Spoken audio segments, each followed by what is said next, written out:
Hey guys, I hope you're all having a lovely week. Let me know in the comments box down below if you've been making anything exciting. I always love hearing what you've been baking recently. Today I'm going to show you how to make homemade Twix cookies. If you've never heard of a Twix, it's a biscuit with caramel on top and then milk chocolate on top of the caramel. They're one of my favorite chocolate bars. They're absolutely delicious and I'm going to show you how to make them at home. To make this recipe a lot easier, I'm going to make them into cookies using a round cookie cutter. Most of you will probably have this, and if you don't, you can just use a glass as a cutout rather than fiddling with rectangles. So I'm going to start with the biscuit base. I'm going to cream together my butter and sugar.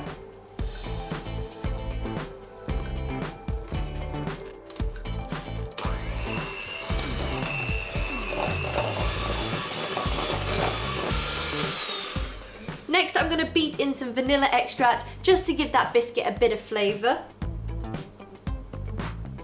And then my 1 egg.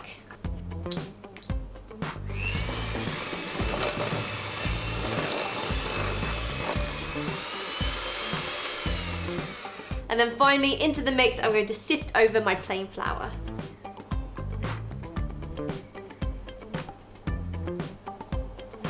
I'm going to beat this until it starts to come together, and then I'll pour it out onto my worktop.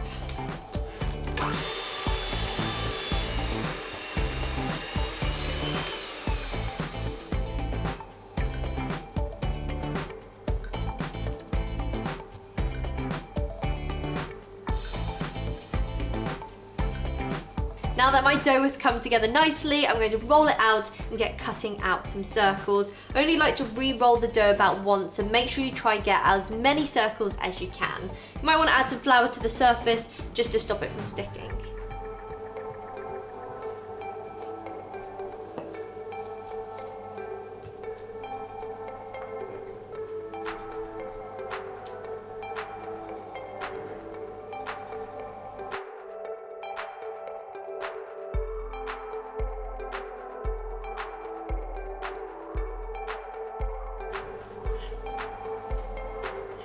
My dough's pretty soft, so I'm going to pop those in the fridge just to firm up a bit while I preheat my oven, and then they can go straight in. I like to pop mine in the fridge just so they don't spread as much when they're in the oven.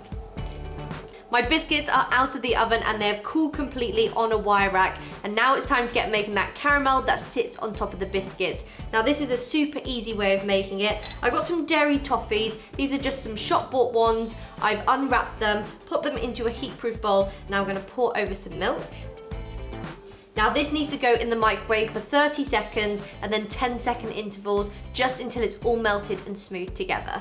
My caramel is melted together, it's so smooth and it looks absolutely delicious. I can't put that straight onto my biscuits though, otherwise it'll just run off and it'll be really thin. A little bit of running off is fine, that's delicious having caramel on the sides as well. But I'm gonna leave that to cool slightly so it thickens up a bit more.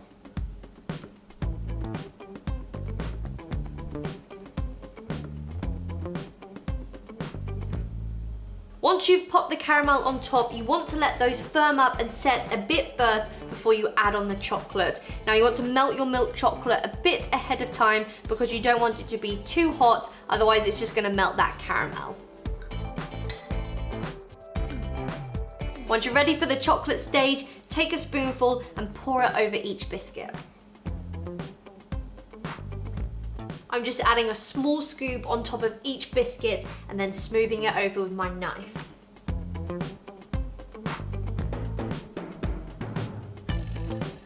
Don't worry if any of the chocolate or caramel spills over the biscuit, that is the best part. These are homemade, they don't need to look too perfect.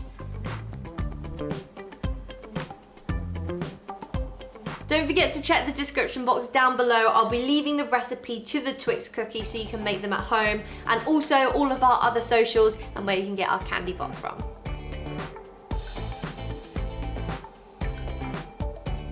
You then just want to let them set and then they're ready to enjoy. So that is how you make my homemade Twix cookies.